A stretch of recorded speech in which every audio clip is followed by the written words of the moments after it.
30-ാം തീയതി വിമാനത്താവളത്തിന്റെ ഉദ്ഘാടനം നിർവഹിക്കുന്നു. ആ സമയത്ത് റോഡ് ഷോ നടത്തുന്നു.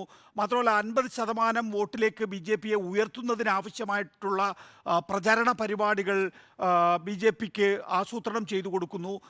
നരേന്ദ്രമോദി ആയിരിക്കും പഴയ ക്ഷേത്രത്തിൽ നിന്ന് പുതിയ ക്ഷേത്രത്തിലേക്ക് വിഗ്രഹം വഹിച്ചുകൊണ്ട് പോവുക.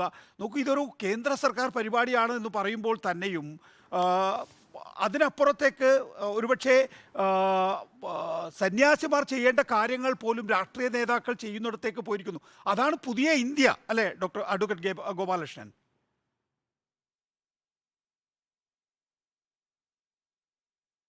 JP നഡ്ഡയല്ലല്ലോ ചെയ്യുന്നത് ഇന്ത്യയുടെ പ്രധാനമന്ത്രിയാണ്. ഇന്ത്യയുടെ പ്രധാനമന്ത്രി എൻ്റെയും നിങ്ങളുടെയും ഇവിടുത്തെ CPMൻ്റെയും കോൺഗ്രസിൻ്റെയും പ്രധാനമന്ത്രിയാണ്. അദ്ദേഹത്തിന് അത് ചെയ്യാനുള്ള ധാർമ്മികമായ അവകാശമുണ്ട്.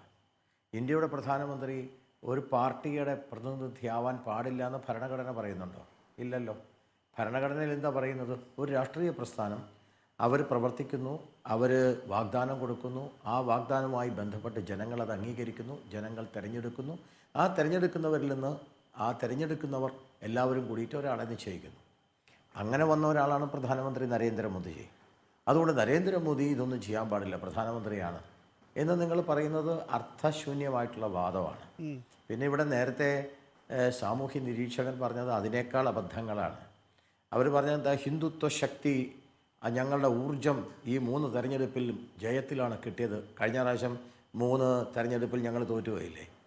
ഇതേപോലെ തന്നെ ആയിരുന്നില്ല 2019 2018 ഡിസംബറിൽ ഞങ്ങൾ ഈ രാജസ്ഥാനും ഛത്തീസ്ഗഡും മധ്യപ്രദേശും ഞങ്ങൾ തോറ്റുപോയില്ലേ? എന്നിട്ടല്ലേ ഞങ്ങൾ 2019 അധികാരത്തിൽ വന്നത്? ഞങ്ങൾക്ക് അവിടുത്തെ ഊർജ്ജം കിട്ടിയിട്ടാണ്. 2019 ഞങ്ങൾ അധികാരത്തിൽ വരുമ്പോൾ രാമക്ഷേത്രം ഇല്ലല്ലോ. പിന്നെ രാമക്ഷേത്രത്തിൻ്റെ കാര്യം മാത്രം പറയുന്നത്. ഞങ്ങൾ മുന്നോട്ട് വെക്കുന്നത് രാമക്ഷേത്രമല്ല, ഞങ്ങൾ മുന്നോട്ട് വെക്കുന്നത് ഏതെങ്കിലും മതമല്ല. ഞങ്ങൾ മുന്നോട്ട് വെക്കുന്നത് 2 കാര്യമാണ്. അതിലെ ഒരു കാര്യം, അത് ഇത്രയും കാലമായിട്ട് നിങ്ങൾക്ക് മനസ്സിലാവാതെ പോകുന്നത് ഞങ്ങളുടെ കുഴപ്പമല്ല, നിങ്ങളുടെ കുഴപ്പമാണ്. കാരണം നിങ്ങളുടെ മനസ്സ് ബ്ലോക്കാണ്. BJPയെ തകർക്കണം, BJPയെ ഇല്ലായ്മ ചെയ്യണം, BJPയെ നിലംപരിശാക്കണം, ഈ ചിന്ത മാത്രമാണ്. അപ്പം നിങ്ങൾക്ക് കാണുന്നതൊക്കെ എതിർക്കാൻ തോന്നും. നിങ്ങളാദ്യം ഭാരതീയ ജനതാ പാർട്ടി എന്താണെന്ന് പഠിക്കേ, എന്നിട്ട് നിങ്ങൾ സംസാരിക്കേ. BJPക്ക് 2 കാര്യം വളരെ സ്പഷ്ടമാണ്. അതിലൊന്ന് ഭാരതം, രാഷ്ട്രം. ഭാരതം എന്ന് പറയുന്നത് ഒരു രാഷ്ട്രമാണ്. ആ രാഷ്ട്രത്തിൻ്റെ അടിസ്ഥാനം എന്ന് പറയുന്നത് മതമല്ല. ആ രാഷ്ട്രത്തിൻ്റെ അടിസ്ഥാനം എന്ന് പറയുന്നത് എക്കണോമിക്സ് അല്ല, സാമ്പത്തികമല്ല. ആ രാഷ്ട്രത്തിൻ്റെ അടിസ്ഥാനം എന്ന് പറയുന്നത് സംസ്കാരമാണ്. അപ്പം സംസ്കാരവും മതവും 2ആണ്. പല്ല് തേക്കാൻ ഉപയോഗിക്കുന്ന ബ്രഷ് പോലെയാണ് മതം.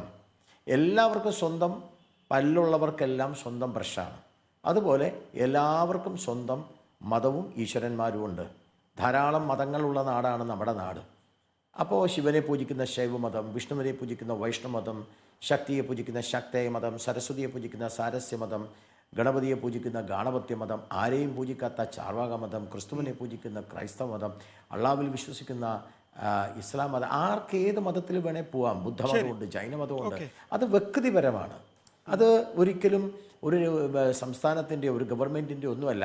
അപ്പം ഞങ്ങളെ സംബന്ധിച്ചിടത്തോളം ഞങ്ങളുടെ ഒന്നാമത്തെ കൺസെപ്റ്റ് എന്ന് പറയുന്നത് നമ്മുടെ രാഷ്ട്രമാണ്. ഭാരതം, രാഷ്ട്രം, അതിൻ്റെ സാംസ്കാരിക പ്രതീകം. രണ്ടാമത്തെ കാര്യം ഭാരതത്തിൻ്റെ ഡെവലപ്മെൻറ്റ്, ഭാരതത്തിന്റെ വികസനം.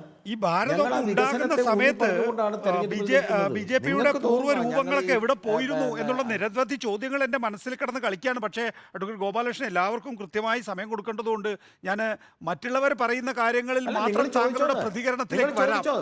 നിങ്ങൾക്ക് ധൈര്യം ഉണ്ടെങ്കിൽ നിങ്ങൾക്ക് എന്ത് വേണം ചോദിക്കാം. അല്ലല്ല, അത് നമ്മൾ തമ്മിലുള്ള ഒരു വാഗ്വാദമായി മാറും. അതുകൊണ്ടാണ് ഞാൻ വളരെ സംയമനം പാലിക്കുന്നത്. ഇന്ന് വളരെ പ്രധാനപ്പെട്ട അതിഥികളാണ് 4 പേരും എന്നുള്ളത് കൊണ്ട്.